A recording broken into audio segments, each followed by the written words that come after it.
पूजाचार्य श्री कुंतु सागर जी महाराज की, परम पूज्य प्रथम गणनियारिका रत्न श्री 105 विजयमती माता जी की, जैन धर्म की जिनवानी माता की, गुणानां विस्तरं वक्षे स्वभावानां तथैव च पर्यायाणां विशेषेण नत्वा वीरं जिनेश्वरम्। असद्भुत व्यवहार का प्रकरण चल रहा था, उसमें उपचरित और अनुपचरित बताया था ना। अब एक चीज़ और जान लेना चाहिए कि उपचार कहते किसे हैं। मुख्या भावे सती प्रयोजने निमित्ते चोपचार प्रवर्तते। क्या बताया इन्होंने?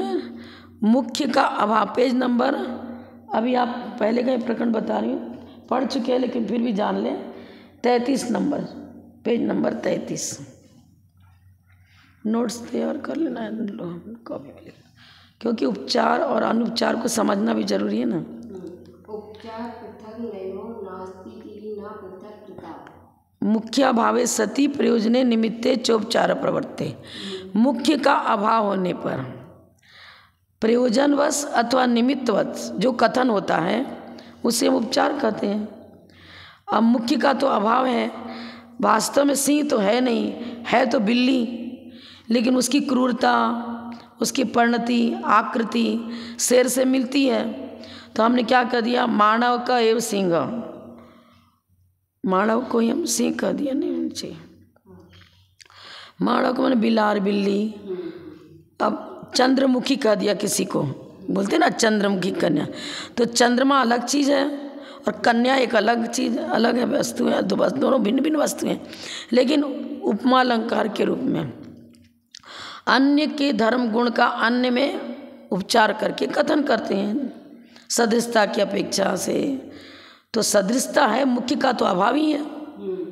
चंद्रमा अलग है, कन्या अलग है। मुख्य का अभाव होने पर प्रयोजन और निमित्तवश जो कथन होता है उसे हम उपचार कहते हैं। एक और देख लो आप।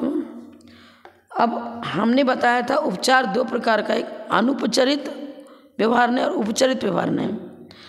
अब ये जो उपचार शब्द लगाया है, देखो पहला तो संबंध हुआ, हमने कल बताया संश्लेष संबंध सहित है, तो उसको अनुपचरित व्यवहार नहीं कहते हैं। अब मैंने कहा मेरा पुत्र, मेरी पत्नी, किसी ने कहा, तो अब पहला संबंध तो शरीर के साथ हुआ, प्रथम उपचार इसके साथ हुआ, फिर इसके निमित्त से अन्य में उपचार हुआ। उपचाराद अपि उपचार यह करोति स उपचरित असद्भुत व्यवहार न। उपचार में पुनः उपचार करना। पहले तो शरीर भिन्न द्रव्य था, जीव भिन्न द्रव्य है, मैंने पहले शरीर के साथ अपना संबंध जोड़ा, फिर शरीर के निमित्त से पुत्र पौत्र आदि के प्रति संबंध जोड़ा, व्यवहार जोड़ा। तो उपचार में पुनः उपचार जो करता है उसे हम उपचरित असद्भुत व्यवहार नहीं कहते। प्रथम उपचार हमने शरीर के साथ किया, पर यह संश्लेष संबंध सहित है, तो इसके साथ हमने अनुपचरित असद्भुत व्यवहार लगाया। व्यवहार ने भी तो एक उपचार ही है ना। इस तरह से समझना चाहिए, समझने में ज़्यादा कठिनाई नहीं है। पुत्र मित्र कलत्र आदि तो शरीर के साथ संबंध है इनका, जब तो हम इनको पुत्र कह रहे हैं, मित्र कह रहे हैं। आत्मा तो अमूर्ति के, उसके साथ सीधे नाता किसके साथ जोड़ेंगे, ना पुत्र के साथ ना पौत्र के साथ। पिता ने उसको जन्म दिया, शरीर से ही तो शारीरिक संबंध ही तो रहा ना। तो उपचार में पुनः उपचार किया। पहला उपचार शरीर के साथ हुआ, फिर शरीर के निमित्त से धन संपत्ति, मकान, दुकान, पुत्र आदि के साथ रहा। उपचार में पुनः उपचार करना, ये हो जाएगा उपचरित असद्भुत व्यवहार ने। ठीक है, कल का प्रकरण समझ में आ जाना चाहिए। अब पढ़ना कहाँ है, प्रमेश्वर प्रमेत्व मूर्त सेवा मूर्तत्व, ये भी हो गया था। अब आप निकाल लो पेज नंबर 150, 151 जो भी हो।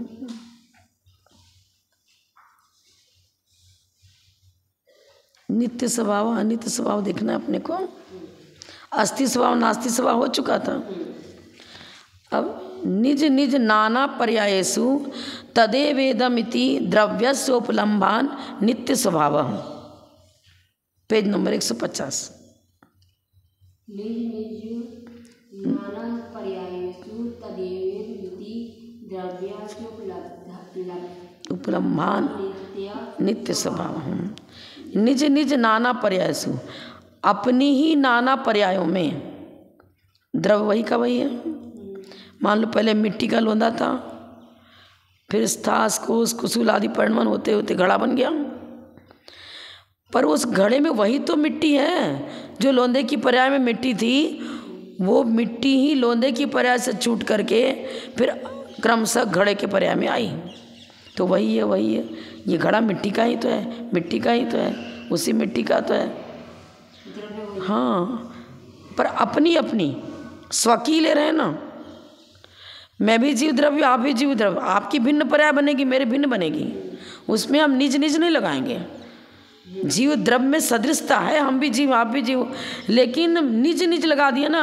अपने अपने, हमारा जो स्वकीय आत्मद्रव्य है उसकी जो नाना प्रकार की पर्याय बन रही हैं काल भेद पूर्वक, उसमें द्रव्य तो वही का वही रहा। तदेवेदम, या वही है, या वही है। नाना पर्यायों में भी हम कथन क्या कर रहे हैं, यह वही है, यह वही है। उसी द्रव्य की उपलब्धि होने से नित्य स्वभाव, वही उत्पाद व ध्रुवयुक्तम सत में ध्रुवत्व अंश को ले लेते हैं। ध्रुवत्व अंश की अपेक्षा से अथवा सामान्य अंश की अपेक्षा से द्रव्य नित्य स्वभावी है। सर्वथा नित्य नहीं बता रहे, ध्रुवत्व की अपेक्षा से, क्योंकि द्रव्य का स्वभाव तो द्रव्य की परिभाषा लेके तो गुण पर्यावत द्रव्यम उत्पाद व ध्रुवयुक्तम सत सद्रव्य लक्षणम। गुण और पर्याय दोनों का समूह द्रव्य है, मात्र ध्रुव को नहीं लेंगे। ये क्या लिख रहे हैं, ध्रुवत्व अंश की अपेक्षा से अथवा सामान्य अंश, सामान्य अंश को तो ध्रुवत्व ही आ जाएगा। सामान्य अंश की अपेक्षा से द्रव्य नित्य स्वभावी है, जो द्रव्यार्थिक नय का विषय है। द्रव्य नित्य ये नहीं बोल रहे हैं, द्रव्यार्थिक नय से द्रव्य नित्य है। सर्वथा कूटस्थ नित्य मान लेंगे तो सांख्य मत आ जाएगा फिर तो। द्रव्यार्थिक नय की अपेक्षा द्रव्य नित्य है, स्पष्ट कर दिया। अब अनित्य स्वभाव किस प्रकार से है, तस्याप्य अनेक पर्याय परिणमितत्वात् अनित्य स्वभाव। अनेक पर्याय परिणमत्वात् अनित्य स्वभाव। तस्य माने वो द्रव्य वही का वही है। विवक्षित कोई भी द्रव्य ले लो, हम जैसे अपने जीव द्रव्य की चर्चा कर रहे हैं तो तस्य शब्द उसी जीव द्रव्य के लिए आया हूँ। अब वो संसार अवस्था में यह जीव नाना कर्म जन अनेक पर्यायों में परिणमित हो रहा है, लेकिन जीव वही का वही बताते हैं। जब उसके मनुष्य आयु कर्म का उदय है तो मनुष्य गति में चला गया, उसी जीव के जब देवायु का उदय आया आगे तो वो देव कराने लग गया, कभी तिर्यंच कराने लगता है, कभी नारकी कराने। आयु कर्म के अनुसार उसमें विविधता हो रही है, लेकिन वही जीव इन पर्यायों में पहुंच रहा है अपने अपने कर्मानुसार। तस्यापि, तस्य माने उसी द्रव्य का, उस द्रव्य का अनेक पर्याय रूप में जो परिणमन होता है, वही द्रव्य अनेक पर्याय रूप परिणमत होने से अनित्य स्वभाव है। क्योंकि द्रव्य तो वही रहा, लेकिन उसको त्रैकालिक देव नहीं कह रहे हैं, त्रैकालिक मनुष्य नहीं कह रहे हैं, त्रैकालिक त्रियंच नहीं कह रहे हैं। जब जब बुद्धिमान आयु समाप्त हुई, नवीन आयु का प्रारंभ हुआ, उसके अनुसार उसकी गति नाम कर्म आयु कर्म के अंदर विवक्षाएं अलग अलग चल रही हैं। नाना पर्याय अनेक पर्यायों से परिणमत होने के कारण से अनित्य स्वभाव घटित होता है। क्रमवर्ती है, पर्याय तो क्रमवर्ती है। एक समय में सारी पर्याय थोड़ी हो जाएंगी, उस समय मनुष्य, उस समय देव, उस समय नारकेश थोड़ी बनेगा। अनेक पर्यायों से परिणमित होने के कारण से उसमें ही द्रव्य वही का वही है, उसी द्रव्य में अनित्य स्वभाव घटित होता है। उत्पाद व्यय की अपेक्षा से अनित्यपना और द्रव्य अंश की अपेक्षा से नित्यपना। उत्पाद व्यय द्रव्युक्तम सत। अब जो अनित्यपना बता रहे हैं तो ये पर्यार्थिक नय का विषय हो गया। अब पर्यार्थिक नय क्या बताता है, क्रमवर्ती पर्याय होती है और काल भेद पूर्वक पर्यायर्थिक नय का प्रारंभ होता है। काल भेद तो बनेगा ही, काल भेद बना रहे हैं ना, जिस समय हम मनुष्य हैं उस समय हम देव नहीं हैं, तो काल भेद बन रहे हैं ना। हाँ, प्रति समय। अब ये मत समझ लेना कि भुज्यमान आयु तो हमारे बहुत सारी लंबी है, मान लो 80 वर्ष की उम्र है तो 80 वर्ष तक ध्रुव ही बना। अरे व्यंजन पर्याय हमारी नहीं बदली, इसके अपेक्षा से हम कह रहे हैं मनुष्य एक आविची मरण होता है, एक तद्भव मरण होता है। आविची मरण की अपेक्षा से तो प्रति समय एक एक आयु के नीचे गल रहे हैं, प्रति समय परिणमन हो रहा। यदि प्रति समय परिणमन नहीं होता तो बाल्यावस्था से युवावस्था कहाँ से आती? युवावस्था के बाद वृद्धावस्था आई तो कहाँ से आती? प्रति समय। 1 वर्ष रहता है तो हम कहते हैं अरे बच्चे की पोशाक छोटी हो गई। 1 वर्ष सीधे आ गया क्या? सीधे प्रति समय उसकी ग्रोथ जो है ना, हाइट आदि जो भी है, लंबाई चौड़ाई हर समय उसकी बढ़ रही है, वृद्धि हो रही है, लेकिन ज्ञात नहीं होता है। प्रति समय होने वाला परिणमन ज्ञात नहीं होता है, लेकिन परिणमन तो प्रति समय हो रहा है, उत्पाद प्रति समय हो रहा है। दूध में जामन डाल दिया, चाहे नारियल डाली, चाहे कुछ भी डाला आपने जमाने के लिए। अब जैसे आपने उसमें नारियल डाला दही जमाने की अपेक्षा से, तो प्रति समय परिणमन हो रहा है। लेकिन अब देखते हैं 6 घंटे के बाद जम गया, अब तो दही जम गया। 6 घंटे के बाद कह रहे जम गया, लेकिन जामन क्रिया, परिणमन क्रिया तो प्रति समय होने लग गई। परिणमन होने लग गया उसके। प्रति समय परिणमन भी हो रहा है और दूध वही का वही रहा है, लेकिन अब अभी तक उसको हम दूध कह रहे थे। अब जामन डालने के बाद दही रूप परिणमन प्रारंभ हो गया, सूक्ष्म ऋजु सूत्रनय का विषय प्रारंभ हो गया, प्रति समय होने वाला परिणमन। लेकिन स्थूल हम क्या कहते हैं, अरे 6 घंटे में जमता है ना, अभी तो सर्दी का मौसम है, नहीं जमता जल्दी, अब जम गया बोलते हैं। लेकिन जामन क्रिया प्रति समय प्रारंभ हो चुकी थी, पाक क्रिया प्रति समय प्रारंभ हो गई। अग्नि पर जैसे हम चावल को उबालने के लिए रखा, लेकिन कुछ नियमित समय है, उसके बाद हम कहते पाक क्रिया पूर्ण हो गई। पाक क्रिया पूर्ण हुई, लेकिन पाक क्रिया प्रारंभ तो उबलते पानी में चावल को डालते ही प्रारंभ हो गई ना। सूक्ष्म ऋजु सूत्र ने, स्थूल ऋजु सूत्र ने, इसलिए तो दो भेद बताया। प्रति समय हर समय पाक क्रिया है, कोई भी समय ऐसा नहीं, द्रव्य के अंदर कोई भी ऐसा समय घटित नहीं होगा जिस समय उत्पाद व द्रव्य तीनों न हो, तीनों एक साथ है। लेकिन हमें प्रति समय होला परिणमन हम शब्दों से व्यक्त नहीं कर पाते, जान नहीं पाते, तो चर्चा नहीं कर पाते, उसको शब्द का विषय नहीं बनता, लेकिन परिणमन तो हो रहा है ना। ये चीज हो गया। प्रमाण की अपेक्षा द्रव्य नित्यात्मक है, क्या बता दिया? प्रमाण के अनुसार प्रमाण क्या बता? वस्तु अनेक धर्मों का समूह है।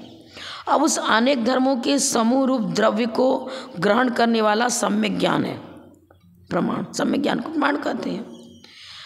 प्रमाण क्या बताता है? वस्तु के अंदर नित्यपना भी घटित होता है और अनित्यपना भी घटित होता है, और दोनों एक साथ घटित होते हैं, एक साथ दोनों धर्म उसमें मौजूद हैं। लेकिन जब विवक्षा करेंगे तो द्रव्यार्थिक न्याय की अपेक्षा से उसे नित्य कहेंगे और पर्यार्थिक न्याय से अनित्य कहेंगे, लेकिन स्वरूप में तो दोनों गर्भित हैं। वस्तु के स्वरूप में दोनों गर्भित हैं। गुण पर्याय व द्रव्यम, द्रव्य की परिभाषा क्या बताई?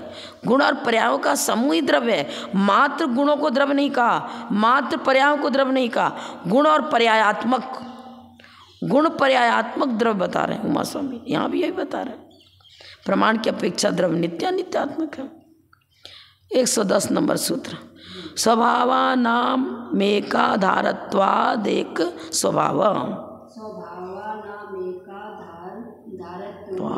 देख स्वभाव, स्वभावानाम एक आधारत्वात्, सभी स्वभावों का आधारभूत द्रव्य तो एक है ना। जैसे जीव द्रव्य में अनेक गुण हैं, तो प्रत्येक गुण बालू के कण की तरह अपना अपना अलग अस्तित्व लिए हैं क्या? बिखरे हुए नहीं हैं, अखंड जीव, प्रत्येक जीव द्रव्य असंख्यात प्रदेशी और अखंड भी है, अखंड होते हुए असंख्यात प्रदेशी है। एक आधारत्वात्, स्वभाव अनेक हैं, गुण अनेक हैं, पर गुणी, उन गुणों का आधारभूत गुणी एक है। गुण अनेक हैं। हमने बताया आचार्य तपस्वी सम्राट आचार्य सम्राट महाराज के अंदर अनेक गुण थे, तपस्वी थे, ज्ञानी थे, अमुक अमुक उन्होंने व्रत किया, इतना इतना स्वाध्याय उनका हमेशा चलता रहता था, ऐसा बहुत सारी चर्चा करी उनके विषय में। तो गुण अनेक हो गए, लेकिन उन किसके विषय में चर्चा करें? आधारभूत तो वही सन्मति साहब महाराज, विवक्षा तो उनकी चल रही है ना। गुण अनेक, लेकिन उन गुणों का आधार एक द्रव्य। स्वभावानाम बहुवचन दे दिया ना, अनेक स्वभावों का आधार एक होने से एक स्वभाव घटित होता है। जीव तो वही का वही है। हमने आचार्य तपस्वी सम्राट आचार्य सन्मति साहब महाराज की जय बोली, तो सन्मति साहब महाराज आचार्य की जय नहीं बोली, उनके अंदर रहने वाले सारे गुणों की भी जयकार हो गई साथ में। अरे गुण के बिना गुणी की चर्चा कहाँ से? जब हमने बोला तपस्वी सम्राट आचार्य सन्मति साहब महाराज की जय, तो उनकी जय से उनके गुणों की भी तो साथ में जय हो गई, क्योंकि आधार, गुणों का आधार अलग हो, गुण अलग पड़े हो, गुणी अलग पड़े, ऐसा तो है ही नहीं। ऐसा संपूर्ण स्वभावों का एक आधार होने से एक स्वभाव है। अनेक गुण अनेक पर्याय भी हैं, स्वभाव भी अनेक है, पर उनका आधार एक द्रव्य है। एक द्रव्य सामान्य आधार होने से द्रव्य एक स्वभावी है। गुण पर्याय स्वभाव तीनों की परिभाषा शुरू से मंगलाचरण से ही चल रही है। गुणानाम विस्तरम वक्षे पर्यायाणाम विशेष स्वभावानाम, आया था ना, गुणानाम विस्तरम वक्षे स्वभावानाम तथैव च पर्यायाणाम विशेषेण नत्वा वीरम जिनेश्वरम। चर्चा मंगलाचरण से ही आ रही तीनों की। गुण द्रव्य, जो गुण में गुणी में, गुण गुणी में पाया जाता है, और स्वभाव गुण और गुणी दोनों में पाया जाता है। अब पर्याय की चर्चा करो तो गुणों की अवस्था विशेष, जैसे ज्ञान गुण लिया तो उसकी अवस्था माने पर्याय, मति ज्ञान रूप पर्याय, श्रुत ज्ञान रूप पर्याय, अवधि ज्ञान रूप पर्याय, ये पर्याय हो गई। अवस्था, बाल्यावस्था, युवावस्था, वृद्धावस्था, उसी जीव की तो अवस्था बता रहे हैं। मुक्त हो गए सिद्ध अवस्था, जीव तो वही का वही रहा जिसकी चर्चा कर रहे हो। गुणों की अवस्थाएं, कालक्रम से होने वाली उसकी जो अवस्थाएं पर्याय बन रही हैं, उसकी चर्चा हम पर्यायार्थिक में करेंगे। सामान्य रूपेण एकत्वम, सामान्य रूप से तो एक है, एकीकरण है। प्रदेश भेद न होने से, पृथक तो न होने से एकपना घटित होता है। लेकिन अन्यत्व तो है। ज्ञान को ज्ञान कहेंगे, दर्शन को दर्शन कहेंगे, सम्यक से सम्यक ज्ञान, सम्यक चरित्र, तीनों को हम रत्नत्रय के रूप में अलग अलग उसकी चर्चा कर रहे हैं। तो प्रत्येक गुण की अपनी अपनी अर्थ क्रिया है, अपना अपना कार्य है, अपना अपना स्वरूप है। लेकिन एक गुण और दूसरे गुण में प्रदेश भेद नहीं है। अन्यत्व तो है पर पृथकत्व तो नहीं है। अनेक गुणों, पर्यायों और स्वभावों का एक द्रव्य सामान्य आधार होने से द्रव्य एक स्वभावी है। संस्कृत नए चक्र में बताया है, सामान्य की अपेक्षा एक स्वभाव। एक ही द्रव्य के अनेक स्वभावों की उपलब्धि होने से अनेक स्वभाव। अच्छा, 111 नंबर सूत्र। एकस्याप्यनेक स्वभावोपलम्भाद अनेक स्वभाव।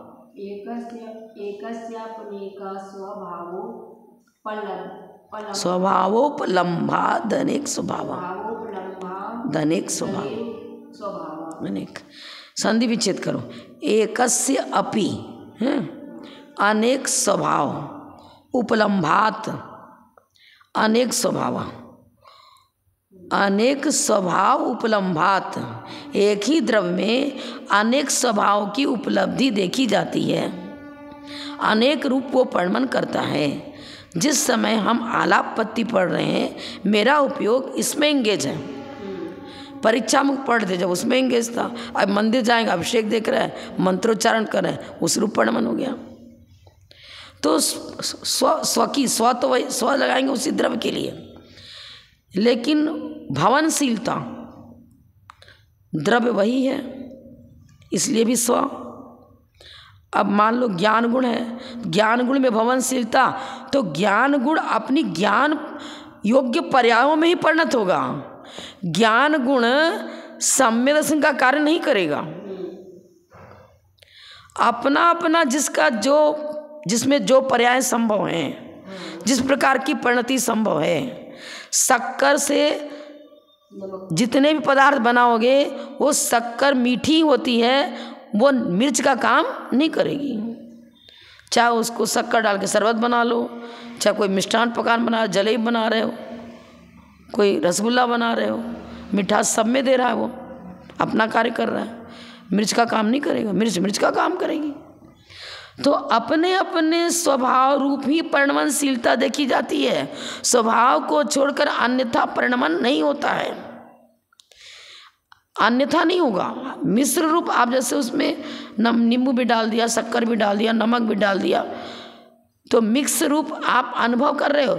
लेकिन मिक्स रूप अनुभव करते हुए भी किसी ने भी अपना स्वभाव नहीं छोड़ा। शरबत पी रहा है, उसमें नींबू भी अपना ही काम कर रहा था, शक्कर अपना ही काम कर रहा है, जल अपना ही काम कर रहा है। आप मिश्र रूप अपना उपयोग लगा रहे हो, उसमें स्वाद आ रहा है। एक हफ्ते में भी अनेक स्वभाव रूप से उसमें द्रव्य एक है और उसमें परिणमन अनेक प्रकार का होता है। अनेक प्रकार के स्वभाव की उपलब्धि होने से अनेक स्वभाव घटित होता है। एक ही द्रव्य नाना गुणों, देखो गुण भी लिख रहे हैं, गुण के साथ भी नाना लगेगा। अनेक गुणों, अनेक पर्यायों और अनेक स्वभाव, तीनों ले रहे हैं ना। गुण भी अनेक और गुणों के साथ साथ उनमें होने वाला परिणमन भी अनेक, तो पर्याय भी अनेक हो गई। और स्वभाव तो गुण में ही पाया जाता है और गुण में ही पाया जाता है, तो उनके अपने अपने परिणमन हो ही रहा। यद्यपि आधार एक है किंतु आधे अनेक हैं। गुण के आश्रय से जो रहता है उसे हम आधे कहते हैं। गुणी के आश्रय से, गुणी के आश्रय से रहने वाला आधे हो गया। तो गुण, पर्याय और स्वभाव तीनों को इन्होंने आधे बताया, और तीनों जिसके आधार से रहते हैं वो द्रव्य हो गया आधार। आधे की अपेक्षा से अथवा विशेष, विशेष किसको कहेंगे? भेद विवक्षा हो गई ना। ये गुण है, ये पर्याय है, ये स्वभाव है, भेद विवक्षा ले ली। तो विशेषणों की अपेक्षा से द्रव्य अनेक स्वभावी है, अनेक गुण, अनेक पर्यायों, अनेक स्वभावों का पुंज ही द्रव्य है। विशेष की अपेक्षा कह लो, अनेक स्वभाव कह लो, अनेक गुण कह लो, अनेक पर्याय। अनेकता माने भेद विवक्षा। सामान्य पक्ष में अभेद पक्ष लेते हैं। सामान्य कहें तो अभेद विवक्षा आती है, विशेष कहें तो भेद विवक्षा आती है। ऐसा गुण गुण्यादि संज्ञादि भेदात भेद स्वभाव। गुण और गुणी आदि में संज्ञा माने नामकरण। अब नामकरण हमने किया भगवान महावीर, अंतिम तीर्थंकर भगवान महावीर। अब उनके गुणों की चर्चा करते हैं तो उनमें अनंत ज्ञान, अनंत दर्शन, सुख, अनंत वीर, अनंत चतुष्टय के धारी। तो क्या हो गया? गुण के चर्चा करते समय क्या बोला था? अनंत चतुष्टय। और गुणी की चर्चा करते समय क्या क्या? भगवान महावीर। तो नाम अलग अलग हो गए ना। गुण का नाम करे, चार नामों से उनका संकेत कर रहे हैं। हाँ, चार गुण। संख्या अब प्रत्येक द्रव्य अनेक धर्मात्मक है।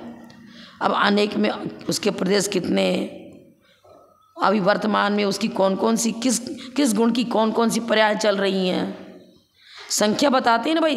2 ज्ञान का धारी है, 3 ज्ञान का धारी है, 4 ज्ञान का धारी है। उसके बाद कहते हैं नहीं केवल ज्ञान, 4 ज्ञान का धारी है। तो संख्या बता रहे हैं ना सब में। तो लक्षण भी सबका अपना अपना बता रहे हैं। प्रयोजन के अनुसार कथन भी करते हैं। जैसा प्रयोजन है वैसे ही चर्चा होती है। जब हमारा प्रयोजन द्रव्यार्थिक नय के विषय को कहना है तो तद्रूप चर्चा चलती है। जब पर्यार्थिक नय को बताना हमारा प्रयोजन होता है उस समय उसको पर्यार्थिक नय कहते हैं। द्रव्य का कथन करना जिसका प्रयोजन है उसे द्रव्यार्थिक नय कहते हैं। पर्याय का कथन करना जिसका प्रयोजन है उसे पर्यार्थिक नय कहते हैं। अब और आगे देख लो, ऋजुसूत नय, समाभिरूढ़ नय एवं भूत नय।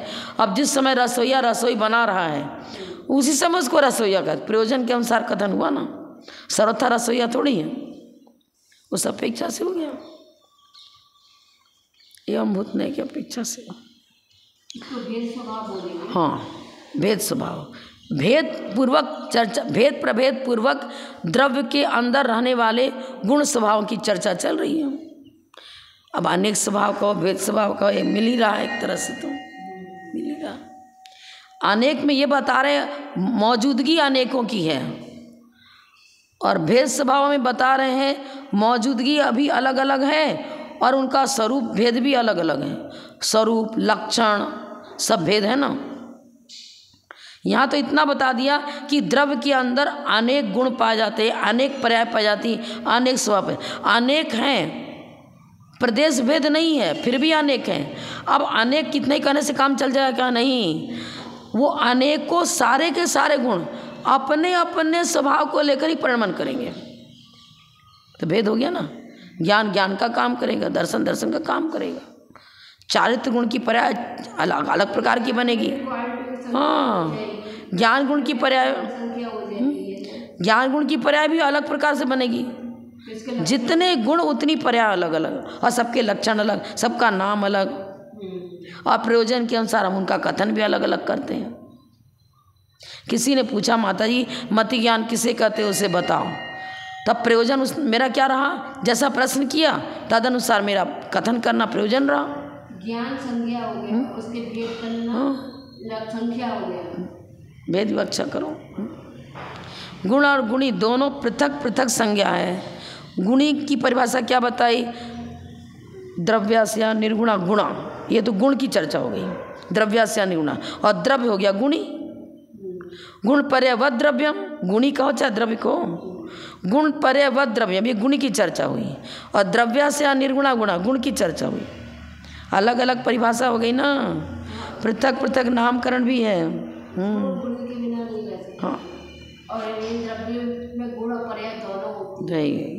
संज्ञा की अपेक्षा गुण और गुणी में भेद है। संज्ञा की अपेक्षा गुण अनेक है और गुण अनेक है, और गुणी, यहाँ लिखने में गलत हो गया, गुणी एक है। अतः संख्या की अपेक्षा भी गुण और गुणी में भेद है। गुणी कहें तो द्रव्य एक, आधारभूत द्रव्य एक, और उसके अंदर आने वाले गुणों की चर्चा करें तो अनेक हो गया। द्रव्य का लक्षण सत है और गुण का लक्षण है क्या? द्रव्यास्य निर्गुणा गुणा, वही मैं ही बता रही थी। दोनों का पृथक पृथक लक्षण है। द्रव्य के द्वारा लोक का मान लिया जाता है। संज्ञा, एक को गुणी क्यों कहा? ई की मात्रा क्यों दी? एक में गुण मात्रा अलग अलग हो गया ना, अलग है। जब गुण लिखते हो तो खाली गु और न लिखा, ई की मात्रा नहीं दी। अब गुणी लिखते हो तो ई की मात्रा देते हो। नामकरण, संज्ञा माने नामकरण, अलग अलग हो गया। संज्ञा माने नामकरण। 24 तीर्थंकर हैं, गुण तो एक जैसे हैं लेकिन अपने अपने गुणों को लिए हुए हैं, और नाम भी अलग अलग रख दिया ना। एक आदिनाथ भगवान, अजितनाथ भगवान, संभवनाथ भगवान। संज्ञा माने नामकरण। द्रव्य के द्वारा लोक का मान किया जाता है। मान माने माप तौल। क्या करते हैं? जहाँ छह द्रव्य पाए जाते हैं उसे हम लोकाकाश कहते हैं।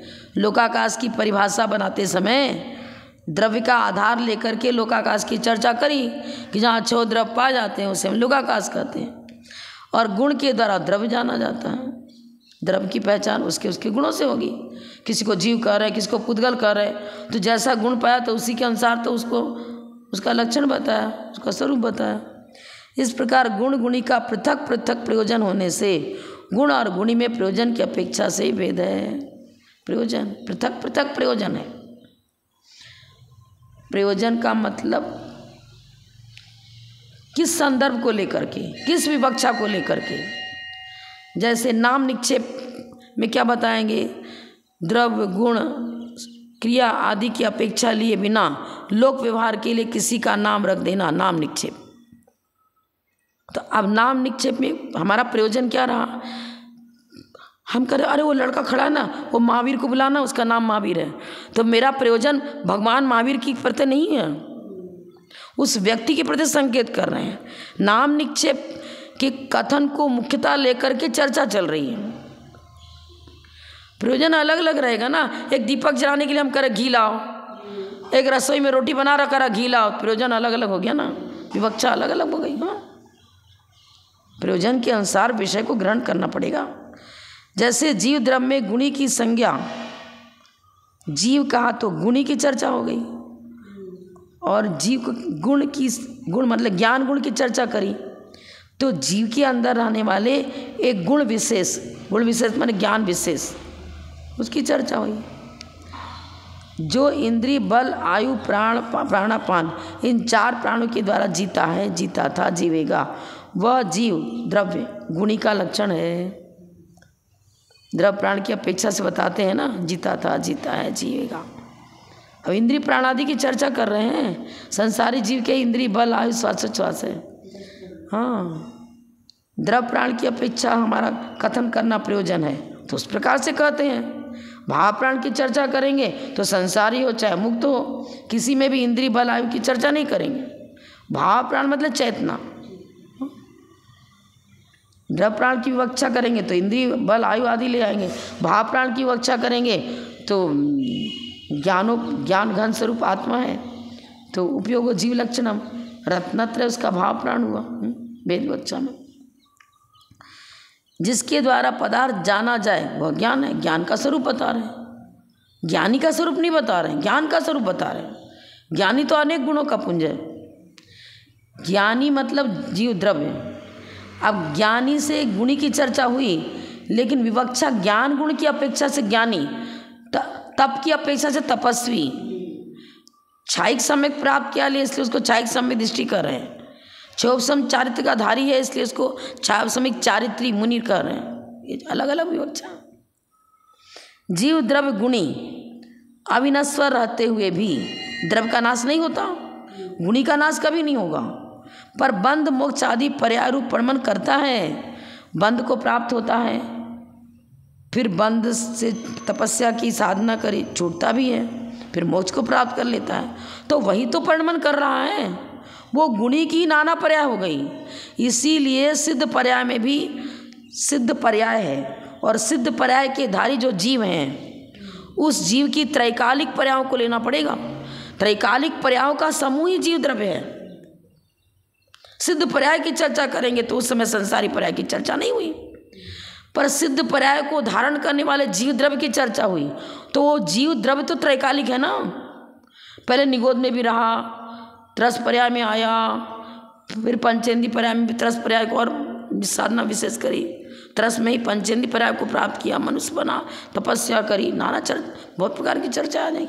उन सभी पर्यायों का संदर्भ उस सिद्ध पर्याय को प्राप्त जीव के साथ मौजूद है। जीव के साथ चर्चा करें। सिद्ध पर्याय तो सिद्ध पर्याय ही है, उसको संसारी पर्याय थोड़ी कहेंगे, पर उस सिद्ध पर्याय को धारण करने वाला जो जीव, वो जीव तो त्रैकालिक था, तो त्रैकालिक है तो त्रैकालिक पर्याय भी उसके साथ में उसकी चर्चा आ जाएगी। भूतपूर्व प्रज्ञापन ने चर्चा करते हैं, प्राग अभाव, प्रध्वंसा भाव, अत्यंता भाव आदि चर्चा करते हैं। अत्यंता भाव मतलब एक सिद्ध में दूसरे सिद्ध का अस्तित्व नहीं है, प्रत्येक सिद्ध अपने अपने अस्तित्व को लिए हुए हैं। जैसे आदिनाथ भगवान भी सिद्ध अवस्था को प्राप्त किया, अजितनाथ भी सिद्ध अवस्था को प्राप्त, पर आदिनाथ अजितनाथ बन जाए, अजितनाथ ऐसा नहीं है। एक द्रव्य में दूसरे द्रव्य का भाव। मात्र पदार्थ को जानना ज्ञान गुण का प्रयोजन है। इस प्रकार गुण गुणी में पर्याय पर्याय आदि में संज्ञा आदि अपेक्षा से भेद होने से द्रव्य में भेद स्वीकार किया, भेद स्वभाव। और पढ़ना है कि रहने दे। गुण गुण्याद्येक स्वभावात् दभेद स्वभाव, दभेद स्वभाव। हाँ, संधि विच्छेद करेंगे ना, गुण प्लस गुणी, ई वर्ण या अपत्य असवर्ण परे, गुणी आदि एक स्वभावात् अभेद स्वभाव। अब क्या बता रहे हैं, गुण हो अथवा गुणी हो, उनमें प्रदेश भेद नहीं होता है। गुण और गुणी का एक स्वभाव होने से अभेद स्वभाव है। एक स्वभाव का मतलब जिस समय गुणी परिणमन करेगा तो मात्र गुण ही परिणमन करे, गुण परिणमन नहीं करेगा, बनेगा क्या परिणमन? प्रदेश भेद है नहीं, प्रदेश भेद नहीं तो दोनों साथ साथ पढ़ने मन करेंगे ना। जिस समय चारित्र की वैभाविक परिणति हुई और क्रोध करने लग गए, तो क्रोध क्या वो चारित्र मात्र चारित्र मोहिनी का कार्य है क्या? वो जीव ही तो क्रोध कर रहा है। एक क्षेत्रावगाह संबंध है द्रव्य कर्म का, नो कर्म का, भाव कर्म का। क्रोध कौन कर रहा? जीव कर रहा है। तो मात्र जीव भी नहीं कहेंगे और मात्र कर्म को भी नहीं लेंगे। तो मोहिनी कर्म, चारित्र मोहिनी कर्म के उदय से, उसमें भी क्रोध कषाय के उदय से अब उदय आया। आपने नदी में कंकड़ फेंक दिया तो कंकड़ फेंकते ही लहरें उठने लग गई। लहरें तो उस जीव जल में उठी ना, तो जीव में ही तो लहरें उठी, वह क्रोधित हो गया। निमित्त बना द्रव्य कर्म का, अनु कर्म, जो भी भाव कर्म को, ये चीज़ है। निश्चय नय अर्थात द्रव्यार्थिक नय की दृष्टि में एक अखंड द्रव्य है, ठीक है ना। द्रव्य तो अखंड ही है, उनमें गुणों की कल्पना नहीं है। द्रव्यार्थिक ने अभेद विवक्षा को लेकर चर्चा है। व्यवहार ने भेद विवक्षा लेगा। अब व्यवहार ने क्या बताएगा? नहीं, जीव में दर्शन, ज्ञान, चारित्र, ये रत्नत्रय गुण मौजूद हैं। पर निश्चय ने कहता है न दर्शन, न ज्ञान, न चारित्र। उसका कथन भेद विवक्षा से होता ही नहीं है। वो तो कहता है क्या सम्यक से सम्यक ज्ञान, सम्यक चारित्र, जीव के अतिरिक्त कुछ अन्य द्रव्य है क्या? अन्य थोड़ी है। जीव को छोड़कर समझन की चर्चा होगी क्या? जीव को छोड़कर ज्ञान की चर्चा होगी? अभेद में सब शामिल। निश्चय का विषय अभेद, वो द्रव्यार्थिक नहीं है ना। तो दर्शन, ज्ञान, चारित्र तीनों चैतन्य गुण की पर्याय हैं। पर्यायार्थिक नय में तीनों आएंगे।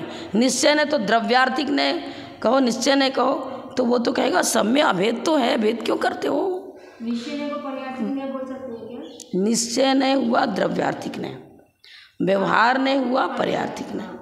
द्रव्यार्थिक नय की अपेक्षा जीव में दर्शन, ज्ञान, चारित्र ऐसा भेद विवक्षा नहीं है। अर्थात द्रव्यार्थिक नहीं अभेद स्वभाव वाला है।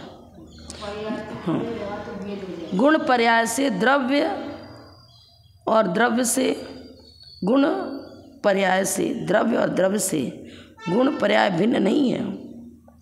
मतलब प्रदेश भेद नहीं है।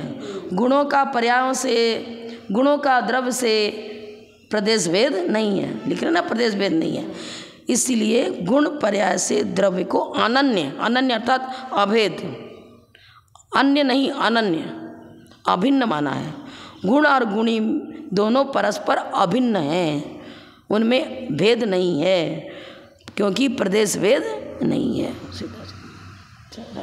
जब परम पूज्य प्रथम गणनीय कारत श्री 105 जयमती माता जी की जय। जय धर्म।